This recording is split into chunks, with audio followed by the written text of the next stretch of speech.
কারণ এখন ডিপ্রেশনটা খুব বেড়ে গেছে। এবং আমি মনে করি এই 4টা জিনিস আপনি যেটা বললেন একটা আরেকটার সাথে খুবই কোরিলেটেড, একটার সাথে কোনোটাই আলাদা জিনিস না। আপনাকে আমি মনে করি যে ডিসিপ্লিন, সবার আগে ডিসিপ্লিনড হওয়া উচিত। এবং আপনি যেই ধর্মের হোক, আপনার কিছু আপনার নিজের ব্যক্তি জীবনের জন্য সে কিছু ল অ্যান্ড এথিক্স থাকতে হবে, যে আমি এই জিনিসগুলো ফলো করব।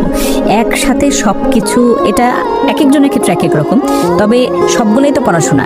এবং কখনোই কোনো বিষয় নিয়ে ওভারথিঙ্ক করা যাবে না, অতিরিক্ত দুশ্চিন্তা করা যাবে না। আমি সবসময় আমার ইয়াকে বলি যে আমার রিজিকে যেটা আছে সেটাই হবে, রিজিকের বাইরে আমি এক ফোঁটা কিছুই পাবো না। এবং আমি এই নীতিতে বিশ্বাসী যে আমি কন্টিনিউয়াসলি এফোর্ট দিব, আমার কাজগুলো আমি করে যাব, রেজাল্ট তো আলটিমেটলি আমার তো তীরে যেটা সেটাই হবে। আমি সবসময় কোরআনের আয়াতটা মনে রাখি, লা তাকনাতু মির রাহমাতিল্লাহ, আল্লাহর রহমত থেকে তোমরা কখনো নিরাশ হও না। এবং আমার কাছে ডিপ্রেশন যে আমাদের মনে কখনো আসেনি এটা না, সবাই কিন্তু স্ট্রাগল, আমরা জীবনে প্রতিটা মানুষের মধ্যে এটাও একটা লাইফের পার্ট।